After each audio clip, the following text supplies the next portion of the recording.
Slovenci smo ekstremno solidarni, vsakič, ko so poplave, vsakič, ko so požari, pri nas v tujini, zganjajo se cele soseske, ni da ni, človeku se pomaga, nihče dvakrat tega ne vpraša in nihče ne gleda samo na svojo lastno rit. Vse te pokojninske reforme so bile narejene na način, da užgejo vse po vrst. Užgejo tiste, ki so delovno aktivni, užgejo upokojence in to je, da so vse največje svinjarije v tej državi legalne. Tako da jaz si res želim, da bi se politika ravnala na skupine, ki lahko glasujejo, hudiče pa se ne. Kvečemu se ravna na skupine, ki si lahko glasove kupujejo. Danes se bom pogovarjal z vodjo stranke Mi socialisti, Miha Kordišem. Pozdravljen. Lep pozdrav. Pa da kar začneva takoj, še lahko malo predstaviš, nekomu blizu človeku, da se predstaviš. Zelo težko se nekaj posebej na frišno predstavim, glede na to, da sem bil prvič izvoljen v državni zbor pri svojih 25 letih. Zdaj zaključujem svoj 3. poslanski mandat in nisem eden izmed tistih poslancev, ki delujejo kot sive miške in jih ljudje sploh ne bi poznali, da obstajajo, nego me ljudje v tej državi kar zelo dobro poznajo, pa karkoli si že mislijo. Ljudje mi načeloma priznavajo neko politično držo, da sem načelen, ne pustim se ne zlomiti, ne kupiti.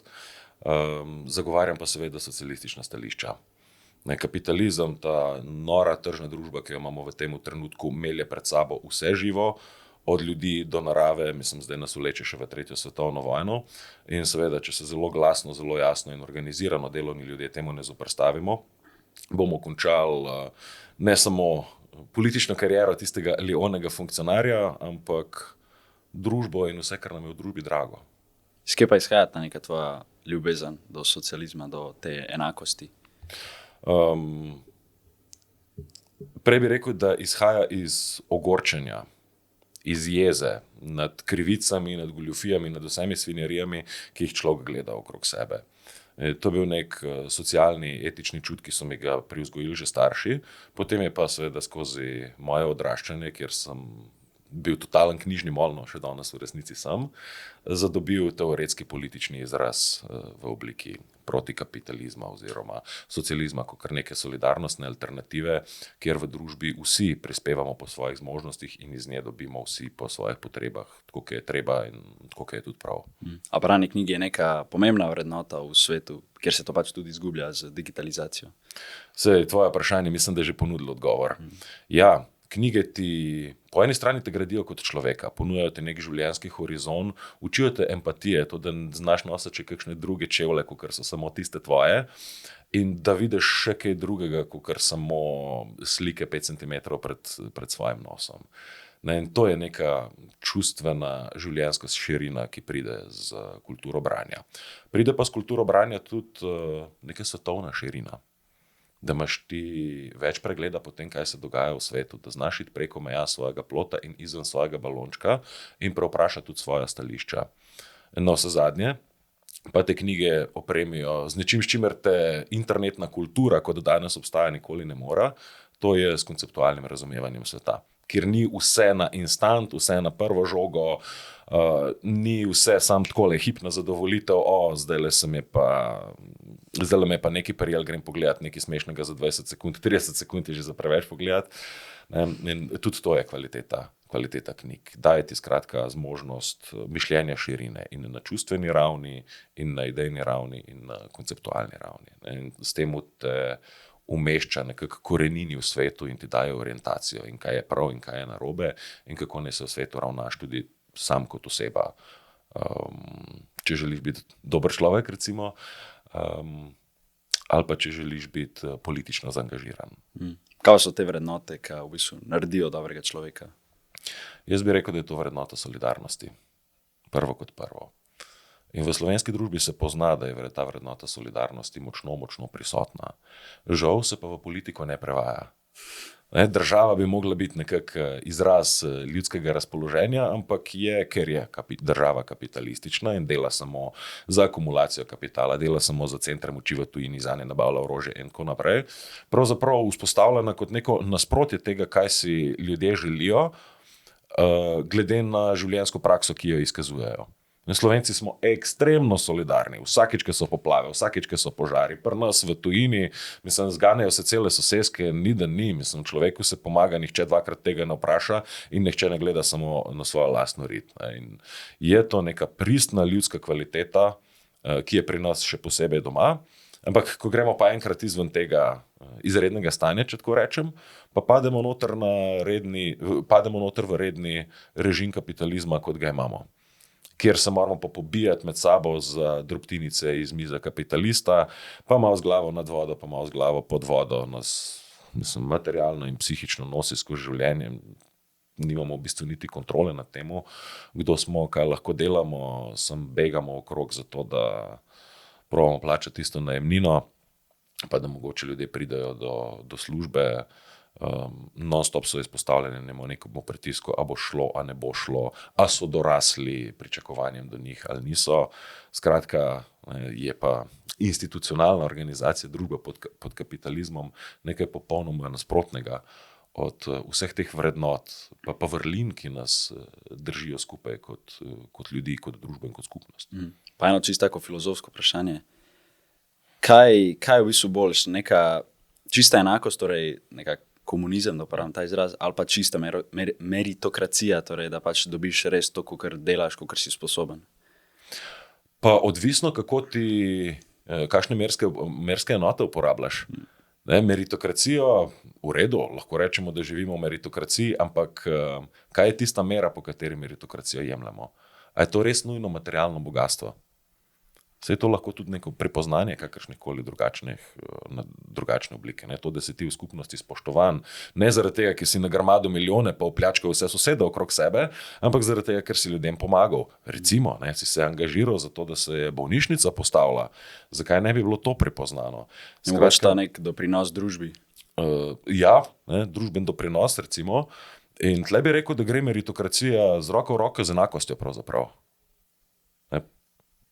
Na drugi strani pa meritokracija ne gre z roko v roki z tem divjim kapitalizmom in trgom, ki ga imamo.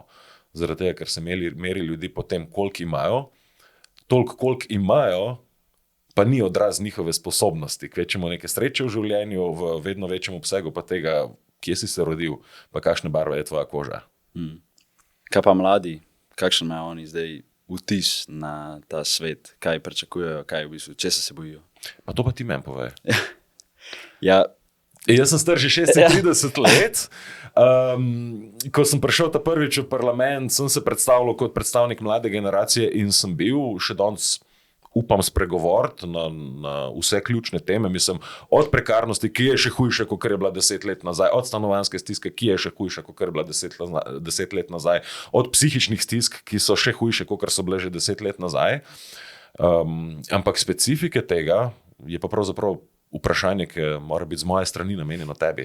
Pošti voditelje, ne? Ampak jaz bi rekel, če kaj, da v bistvu ne zaupajo v politiko in pa pač niso preveč optimistični, zato ker politika se vedno nekako osredotočala na ciljne skupine, ki pač lahko glasujejo, oziroma zato tudi gledamo, beremo pokojninska reforma ta, pokojninska reforma tista, kje pa so, odprava prekarnega dela, spodbujanje mladih, nadarjenih učencev. A veš, kaj je hudič s tem primerom, ki si ga ti dal? Vse te pokojninske reforme so bile narejene na način, da užgejo vse po vrst. Užgejo tiste, ki so delovno aktivni, užgejo upokojence in užgejo tudi tam mladi, ki v nove režime dela in potem upokovanja vstopajo. Vse pokojninske reforme so bile narejene na način, da se ljudem jemlje. In seveda ta enačba ima tudi drugo stran svojega enačaja. Zakaj se ljudem jemlje? Zato, da se na njih prešpara in se na ta račun dobiček kapitala poveča.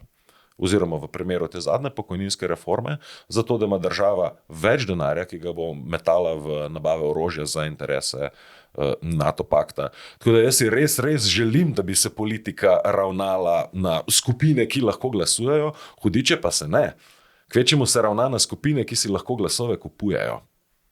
In zato je praktično vsaka vlada, ki smo jo imeli od začetka samostojne države, torej zadnjih 30 let, tako ali pa drugače servisirala interese kapitala. Delovni ljudje pa zvisijo. In velja to za upokojence, velja to za delavce in velja tudi za mlade. Mladi se morda še bolj zavedajo, kaj ta družbeni ustroj kapitalizma pomeni kot kakšne starejše generacije. Če ne drugega, se tega zavedajo čisto v prvem trenutku, ko rabe plačati najemnino.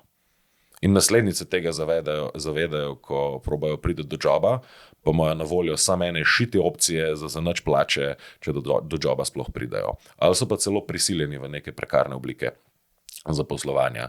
Tako da ja, ni tle nekega lepega odgovora.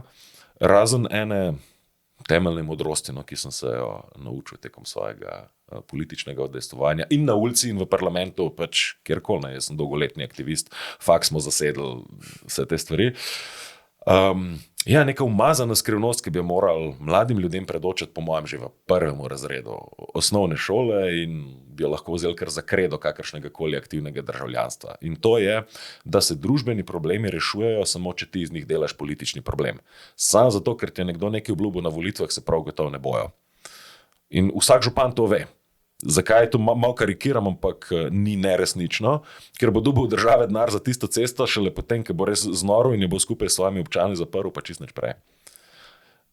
Če imamo državo, ki je neprestano pod pritiskom tega ali onega lobista, pod pritiskom centrov moči, bodisi gospodarske zbornice doma ali pa NATO pakta v tujini, se bo po temu pritisku politični vrh tudi ravnal.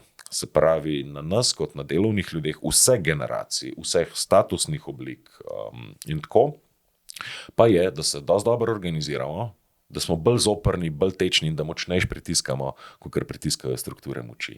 Edino na ta način si mi lahko boljše življenje izborimo. Ampak ni to narobe, da v bistvu politika nekako gre na stran ljudstva, komi, ki vidijo, da morajo, dražbe pa izgubili to neko podporo? Pa še enkrat, jaz bi si želel, da bi zadeve na ta način funkcionirale, ampak ne funkcionirajo, saj ne tako, kot bi mogle. Ker potem ne bi bilo treba se na zobe metati za čist vsako najmanjšo stvar, za katero želiš, da se uresniči, pa je dobra za ljudi. Samo stopi na rep tistega ali onega kapitalista ali pa tistega ali onega interesnega mogotca. Ne? Tako da bolj se moramo organizirati. Stopnja sindikaliziranosti ta trenutek v Sloveniji je okrog 20% delovno aktivne populacije, kar ni nič. In res značilno je, da države, ki imajo večjo standard bivanja, ki so bolj pravične, bolj solidarne, so take zato, ker je delavski razred boljš organiziran. In spet, to velja za delavke in delavce, to velja za študente, to velja za upokojence. In mi socialisti smo se organizirali ravno za delovanje v tej smeri. Ne verjamemo, da se svet lahko spreminja na levo samo iz inštitucij kapitalistične države. Pa če vam to reče nekdo, ki je poslan že 3 mandate in to gleda od znotraj, je to modrost, ki je vredno prisluhniti.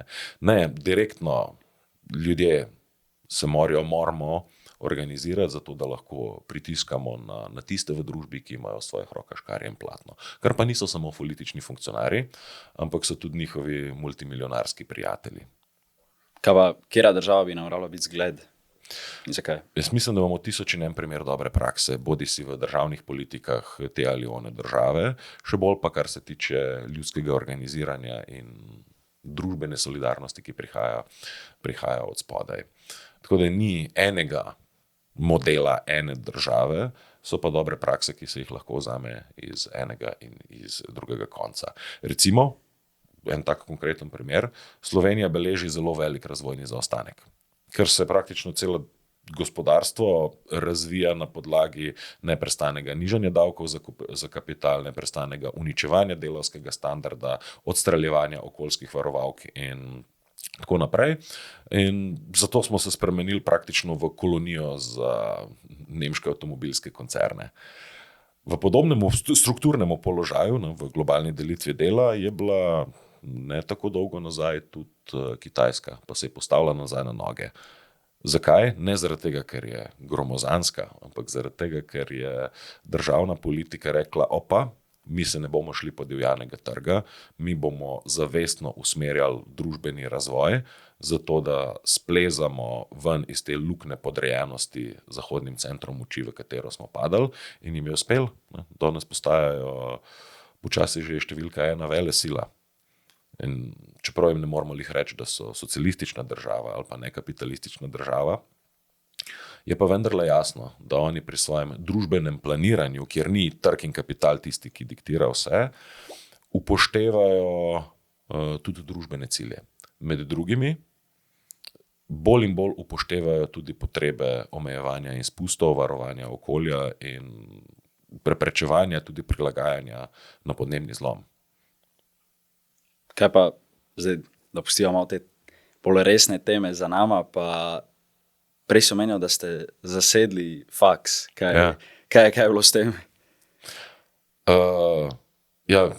Vsaka študentska generacija, ki kaj da nas, gre pa zasede faksa, ne? A to je v bistvu začetek tvojega aktivizma ali se je že prej pojavil? Ne, jaz sem bil politično aktiven jaz sem samouk, jaz sem marksistični samouk, prebral sem komunistični manifest pri 15 letih svojih v prvem letniku srednje šole, kar me je nemudoma vodilo v politične prakse, ki so se najprej pokazale v sklopu dijaškega organiziranja oziroma študentskega organiziranja tam v domači Škofji Loki, ker sem na ta način svojo potrebo po prispevku k skupnosti lahko uresničil. Mislim pa, da je bilo ta prvič, da sem tretjemu letniku srednje šole, se mi zdi, da sem začel kuriti pa sošolce, pa jih organizirati, pa jih probo zoleči v sabo na nek delavski protest, ki je potekal v Ljubljani. Pa, ker sem prišel enkrat na faks, sem pa najdel svojo jato prepričanih marksistov, in od tam so se politične aktivistične dejavnosti samo še stopnjevale. Do točke, da smo potem naredili socialistično stranko prvič po 25 letih v tej državi, se tudi prebili v državni zbor in tako naprej. Že je ta priča šla zdaj rakom žvižgati, zato smo mi socialisti se organizirali na novo, ne, zato da zavarujemo idejo in koncept socialistične alternative pred razprodajo za položaje. Ampak vendarle, to so neki življenjski kilometri, neke življenjske izkušnje, ki te iz naivnega dijaka pa potem študenta prekujejo v resnega političnega aktivista in organizatorja. Kdo pa te je inspiriral, da greš po tej poti konformizma oziroma pač marksizma? Nihče prav posebej. Gre za nek vrednostni sistem, ki so mi ga po eni strani namenili starši, pa niso bili kakorkoli zares politično organizirani. Po drugi strani pa vpogled v to, kako stvari na svetu stojijo, ki so mi ga prinesle knjige. In pol te na neki točki blazno začnejo motiti vse sorte krivic, od tistih, ki jih vidiš direktno pred nosom, do tega, da Amerigosi nekaznovano bombardirajo in uničujejo države križem-kražem po svetu in lažejo v kamere. In to ti pač nek mulc z konca osnovne šole je sposoben skontati, da te stvari ne valjajo, ne? Kaj šele kdo drug.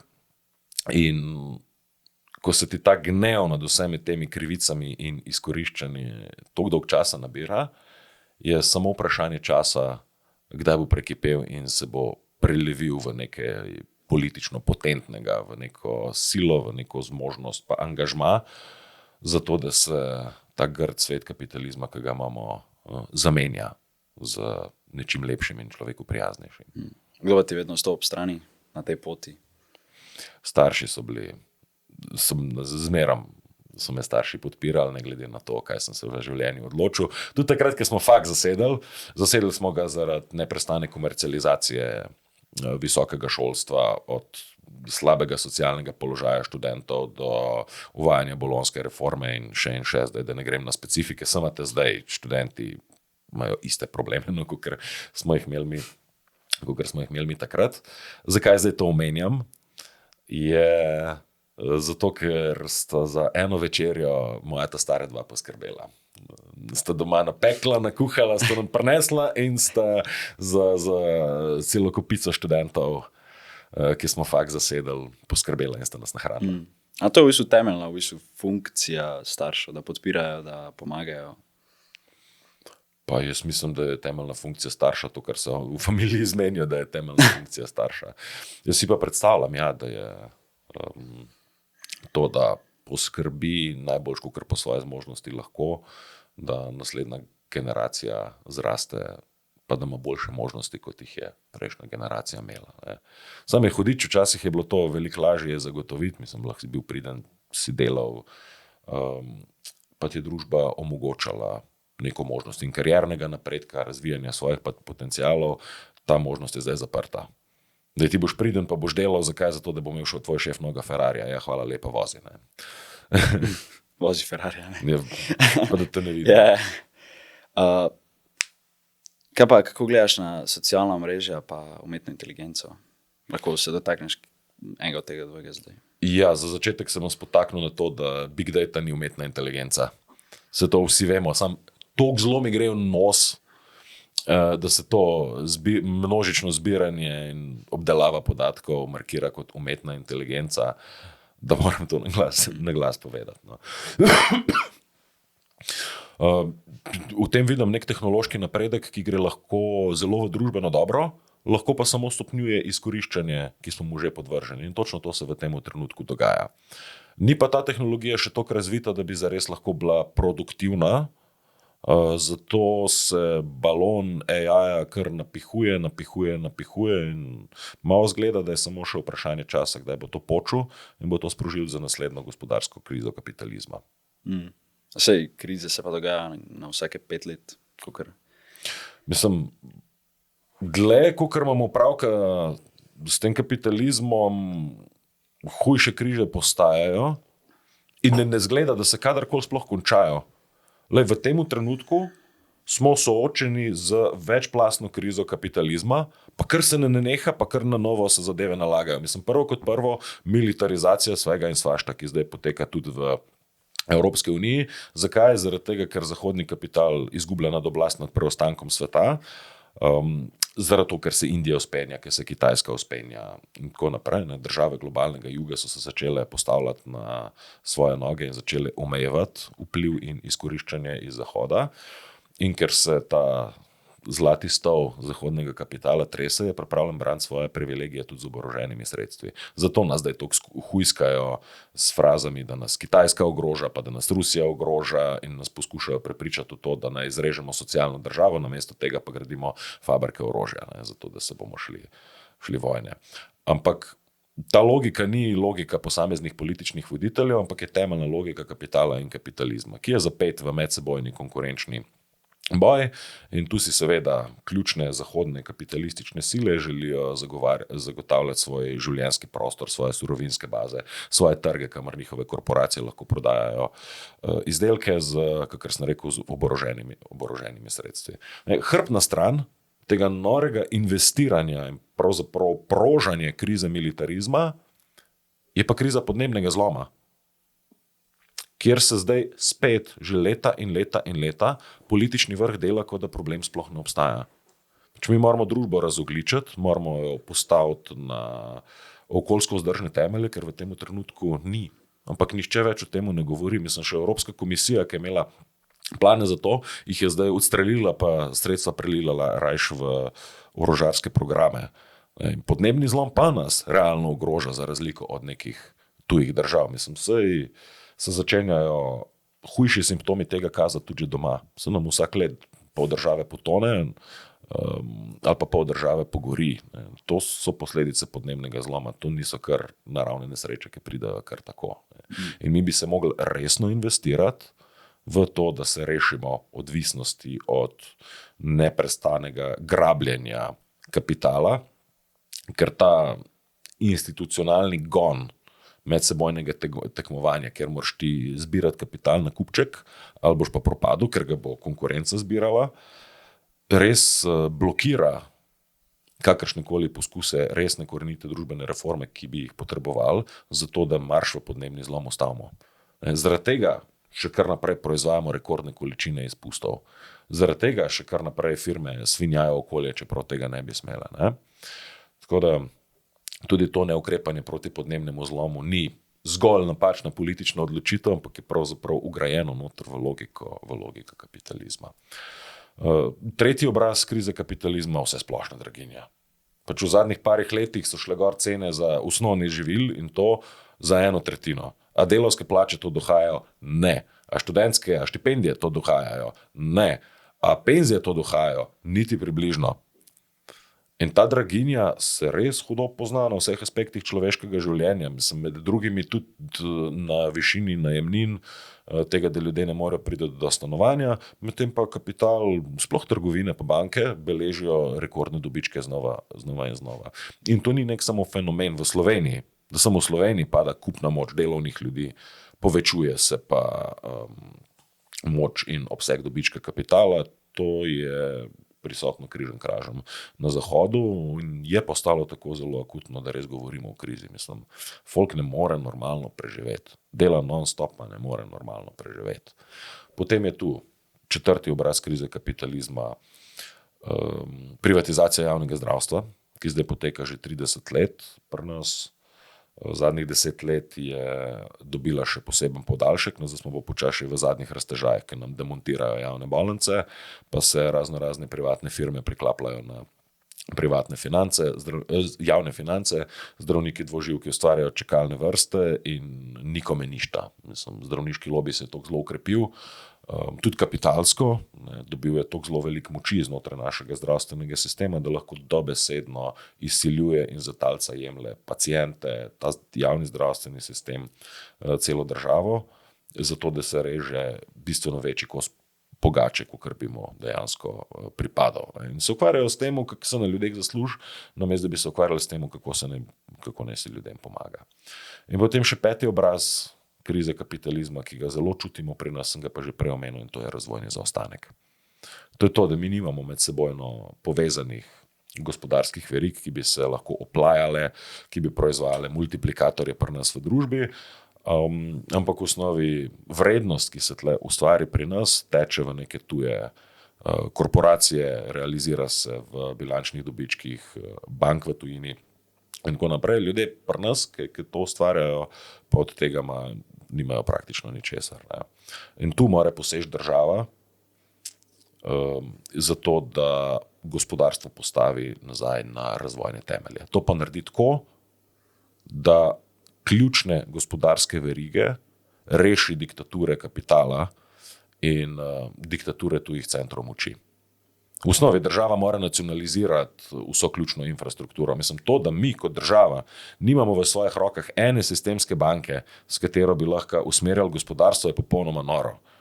Mislim, vsaka resna država ima v svojih rokah ključne finančne vzvode, mislim, vključno z Združenimi državami Amerike, samo mi se tle pretvarjamo, da je privatizacija vsega, pa da bojo neki dobri ljudje dobri možje iz tujine, ki posedujejo milijarde, prišli k nam, pokupili naše firme in potem bojo z njimi gospodarili v naš dobrobit. Seveda ne bojo. Z njimi bojo gospodarili tako, da bojo najhitrejši pa najlažje zaslužili. Delovni ljudje, pa male firme, konec koncev tudi v Sloveniji, so pa tiste, ki potegnejo takratko. Država lahko tle intervenira, pa reče, zdaj pa dost, ne? Nacionalizirali bomo Petrol, nacionalizirali bomo Novo Ljubljansko banko in tega ne bomo vodili več kot samo še en stroj za ustvarjanje dobička, ampak bomo to obravnavali kot isto fundamentalno javno infrastrukturo, ki jo družba potrebuje za to, da se obnavlja, da se razvija, pa da gre naprej. Ne, se pravi kot javno dobro, nekaj, kar se upravlja zato, da je vzdržno, ne pa zato, da se na tem nujno v prvi vrsti dodatno zasluži. Na enak način, kot mi razumemo javno šolstvo, na enak način, kot mi razumemo javno zdravstvo, je treba prijeti tudi ključne gospodarske panoge, od katerih so odvisne stotine tisočev delovnih mest in razvojnih kapacitet v tej državi. Zdaj upam, da te s tem naštevanjem nisem preveč dolgočasen. Ne, čisto zanimivo. Sam bi vprašal, če se nacionalizira neke te institucije, ni pa v bistvu ključno, da se na te pozicije tudi postavi neki ljudi, ker če ti postaviš pokvarjene ljudi na te pomembne pozicije, da upravljajo z nekimi državnimi bankami, pa pač rezultat še slabši. Mislim, to, kar si rekel, drži, ampak je razlika med tem, da je ena korporacija privat ali pa v državni lasti, to, da če se slabe prakse upravljanja tega in izkoriščanja folka, okolja, vse to, veljajo v zasebnem sektorju kot dobra poslovna praksa. Ker na ta način si pridelal dobičke za delničarje, na ta način si ti kot menedžer prislužil ne vem kakšne bonuse, čeprav je vse splošno to škodljivo. Medtem ko če je taka korporacija v javni lasti, pa lahko država reče, lejte, mi bomo zasledovali družbene cilje, Ne bomo gledali, kako bomo maksimalno to firmo izcuzali, ampak bomo pogledali, kako lahko dvignemo kakovost delovnih mest, kako lahko skrajšamo delovni čas, kako lahko ta firma investira v domovini, namesto da seli neke dobičke na račune, ki so v tujini. In management, dober ali slab, se tega mora držati, ker če se tega ne drži, potem praktično deluje nezakonito. Skratka, lahko se te oblike korupcije potem preganja kot to, kar so, torej kot korupcija. Ampak hkrati pa to še ni zadost. Žal imamo preveč slabih praks upravljanja z javnimi podjetji, ne bom rekel državnimi, rajše rečem javnimi, ker mislim, da so naša skupna last, ne samo last, ko vlada Republike Slovenije, ki lahko z njimi dela, kakor če. Ne, to so naše firme, pripadajo 2 milijonama ljudem in še posebej pripadajo vsem tistim stotinam in tisočem delavk in delavcev, ki so v teh firmah zaposleni in ki jih držijo po koncu. No in ta alternativa nekemu korporativnemu pristopu k upravljanju podjetja je demokracija v podjetjih. Vsa ključna podjetja, ta velika, zlasti tista, ki so v javni lasti, morajo dobiti delavske svete. In treba je delovne kolektive pripustiti k besedi pri temu, za koga te firme delajo, kaj delajo, kakšne cilje zasledujejo. In je treba voditi podjetja kot stroje za razvoj, stroje za ustvarjanje delovnih mest, stroje za varovanje okolja in gradnjo blaginje, ne pa kot stroje za ustvarjanje dobička. In nihče tega boljš ne ve, kakor lih tisti, ki so v teh podjetjih zaposleni. Nekdo, ki ima stalno bivališče na Kajmanskih otokih, pa ima ne vem koliko odstotni lasti neko firmo, ki dela v Sloveniji, kaj njega briga, koliko bo ta firma, tam lokalni fuzbal klub financirala, kaj njega briga, a bojo ljudje v mestu ali vasi, kjer ta firma delala, zgubili svojo zaposlitev, če se to podjetje zapre. Medtem ko delavke in delavci, ki so v tem okolju, ki delajo v teh firmah, ki so doma 2 kilometra stran od tega, katerih otroci hodijo v tisti fuzbal klub, ki živi od sponzorskih sredstev takega podjetja, jim je pa preklet mar, kaj se z njihovim delovnim mestom dogaja. In zaradi tega so nekako veliko boljš, že po defaultu postavljeni, da razumejo podjetja na razvojni način.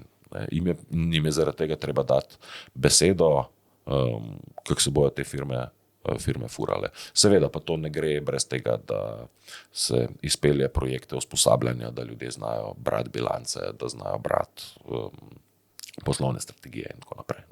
Skratka, demokracija podjetja, delavsko upravljanje, to je to, kar je najboljše zdravilo za korupcijo in malverzacije managementa. Vse za državo velja popolnoma enako. Ker državni proračun je v bistvu tudi last ljudstva, ker je državni proračun, torej razporejen med državo. Pa zdaj ne bom statistike navajal, ker pač ne vem, ampak koliko milijard se izgubi letno iz korupcije isto pač zaradi nezga mismanagementa, zaradi pač pokvarjenega vodstva.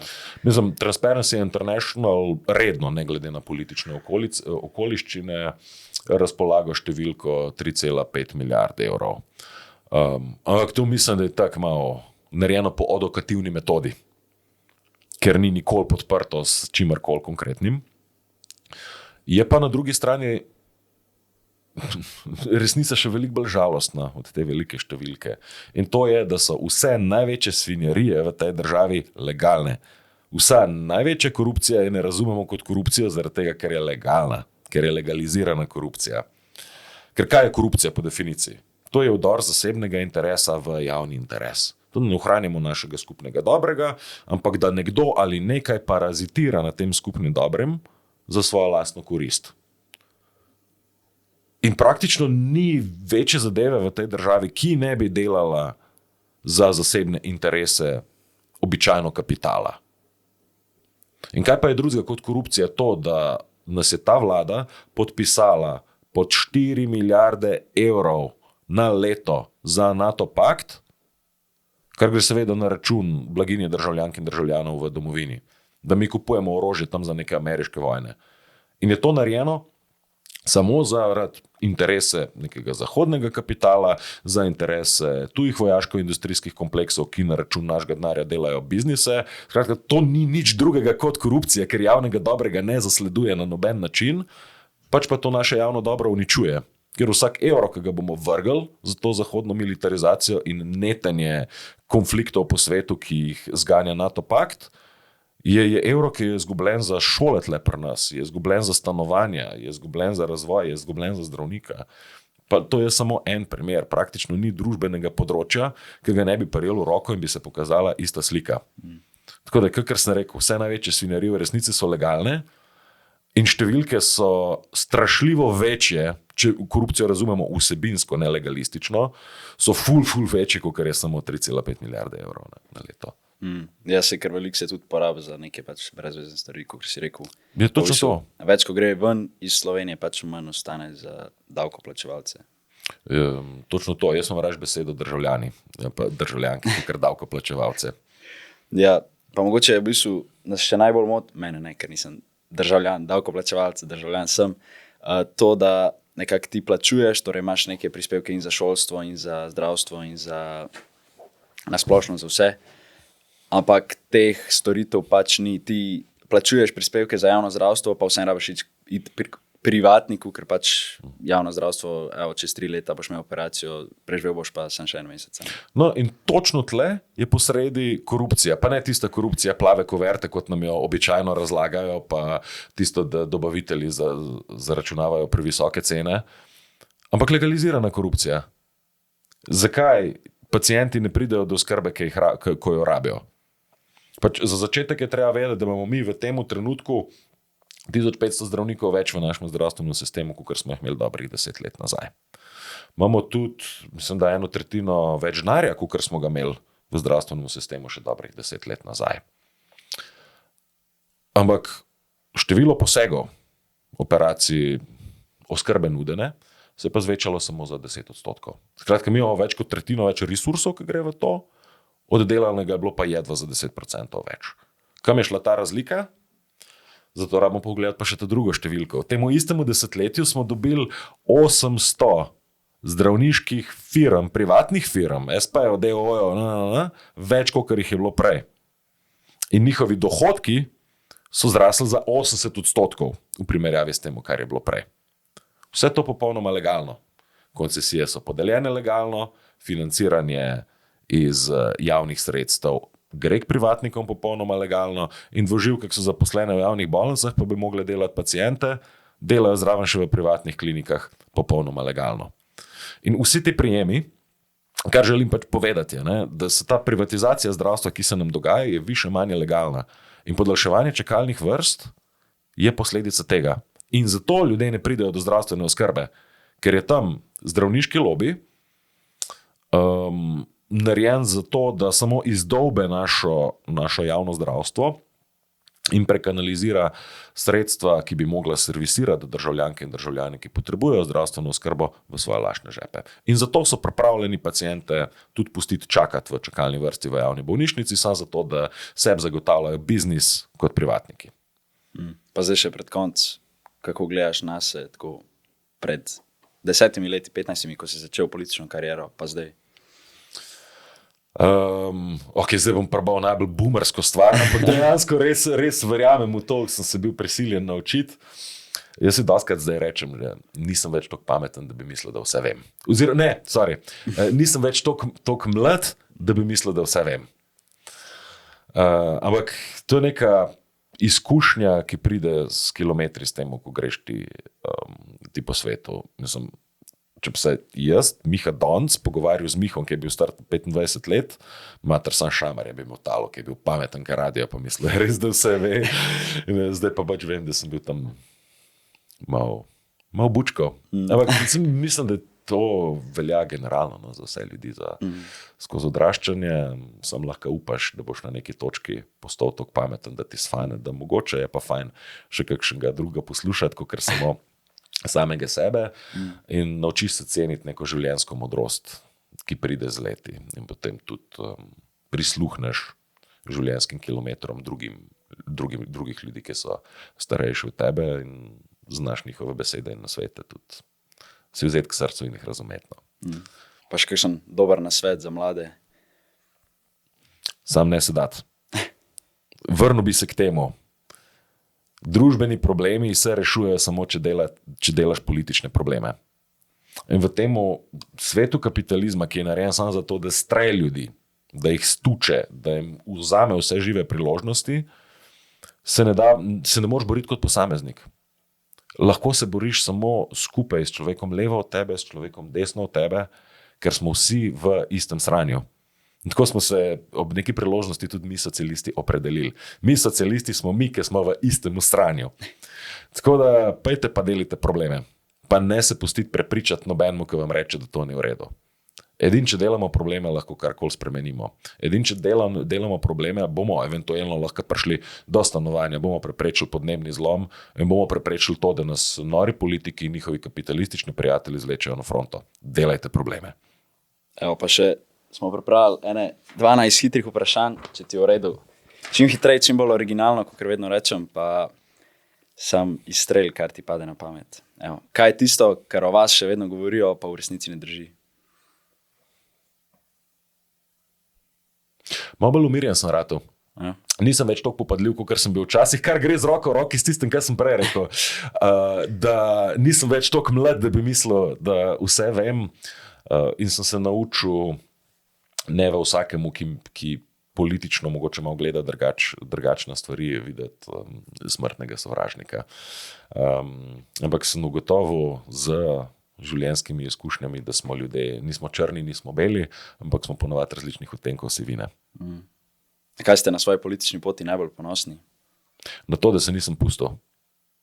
Probal so me zjebati, probal so me kupati, sem rekel, ne može. Vem, zakaj sem bil izvoljen, vem, kakšen mandat so mi ljudje dali in ne bom jih pustil na cedilu. Raž ga ne spad pod most v škatlo, kakor da bi se prodal. Ali bi raje vedno zamujali ali vedno prihajali prezgodaj? Raž pridem prezgodaj. Bi raje imeli priložnost potovati v prihodnost ali v preteklost? V preteklost, jaz sem drugač težek nerd. Še posebej za zgodovino, znotraj tega še posebej za vojno zgodovino. Od starega Rima do druge svetovne vojne, tako da definitivno potovanje v zgodovino. Prihodnost me malo straši. Nisem prepričan, če hočem gledati vanjo. Pesimist, optimist? V tem trenutku jaz sem optimist, sem po značaju. Hkrati pa, ko gledam, kakšne so stvari v svetu, sem pa tle precej pesimističen. Ker vidim, kako se vse kotali v napačno smer in vem, kakšen velik ljudski napor bo potreben za to, da to valjenje v vse splošni kolaps sveta zaustavimo. Katera beseda je v politiki danes najbolj zlorabljena? Skupnost. Katero serijo bi lahko tokrat takoj še enkrat pogledali v celoti? Star Trek The Next Generation. Ja? Ali pa mogoče The Wire. Te dve sta med konkurenci med najljubšimi. A pa raj Star Trek, Star Wars? Definitivno raj Star Trek, Star Wars. Mislim, Star Wars, se ga imam rad, ampak Star Wars je žajfenca v vesolju. Medtem ko Star Trek je pa fully automated luxury space communism v 24. stoletju. Bi raje živel v mestu ali na podeželju? Če bi vprašal par let nazaj, bi rekel v mestu, danes bi rekel, daj mi kmetijo, pa kure, pa paradajze, pa sam da gre strani so vse te norišnice. Če en teden ne bi bilo interneta, kaj bi najbolj pogrešal? Se lahko to prosim zgodi, pa imam tako dober izgovor, da mi ne treba več viseti na socialnih omrežjih. Mogoče lepo dolg cajt, celo kakšno knjigo preberem, tako da. Neč ne boš pogrešal? Ne, v resnici ne. Mislim, malo je odvisno od kakšne življenjske situacije bi bil, ampak v splošnem bi bil to zame tak totalen blagoslov, kot da bi dobil en teden plačenega dopusta. Kaj menite, da je politična konkurenca pri vas najbolj podcenjuje? Organizacijsko sposobnost. Če bi si lahko izmislili čisto svoj praznik, kaj bi bil? Praznik dela. Ja, zato tega že imamo. Glih to, praznik dela, ampak zares. Ker danes smo 1. maj sam za neke plehke govore, za precenjene čevape, pa še precenjene kozarce piva. Mi ramo 1. maj, za katerega se štrajka, za katerega se bori, za katerega se zahteva delovske pravice, pa niti nekaj silno nove. Za začetek bi bilo že zadosti, da nam dajo nazaj tiste, ki so nam jih vzeli. Od 8-urnega delavnika do javnega zdravstva in možnosti tega, da prejmo do fleta. Če bi lahko za en dan preizkusil katerikoli poklic, kaj bi to bil? Profesor zgodovine. Kako bi s 3 besedami opisali stanje v slovenski politiki? Rabim 3. Je lahko tudi 1. Je slabo. Pa še čisto moje vprašanje. A raj štruco kruha ali drobtine?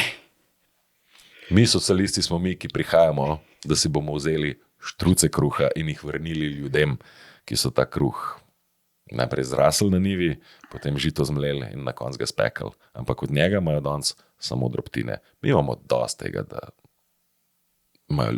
da folk vse dela, gara non-stop, pa ima od tega samo drobtine, nekdo drugi ali pa tretji pa kopiči štruce kruha več, kot jih v resnici sploh rabi. Jaz bi se ti rad zahvalil, da si bil z nami, v bistvu z mano. In pač to je neka prava debata, tudi če se pač ne strinjava vsemu, pač izmenjujeva ideje in pač noben ga ne kritizira, ampak se pač pogovarja o tem, pa razmišljava z svojo glavo, kritično, kakorkoli. Ja, veš, da bi se želel, da bi bilo v parlamentu več tega. Tam je ratel pa vse samo tako eno samo nabijanje. Pol je hudič, veš, tudi če sam tega nočeš, moraš na enak način govoriti, nastopati, ker drugače te preprosto ne sliši. In je to pol neka spirala, negativna spirala, ki vleče navzdol in politično kulturo in stanje v državi. Pravzaprav bi lahko rekli, da je stanje politike, kot jo lahko vidimo v vladi in v parlamentu, odsev stanja kapitalizma, ki nam generira krize po čisto enaki dinamiki. In samo, če se skupinsko odločimo in organiziramo, da hočemo stvari na drugačen način, da jih hočemo drugače delati, to lahko tudi dosežemo. Hvala še enkrat. Sežem roko.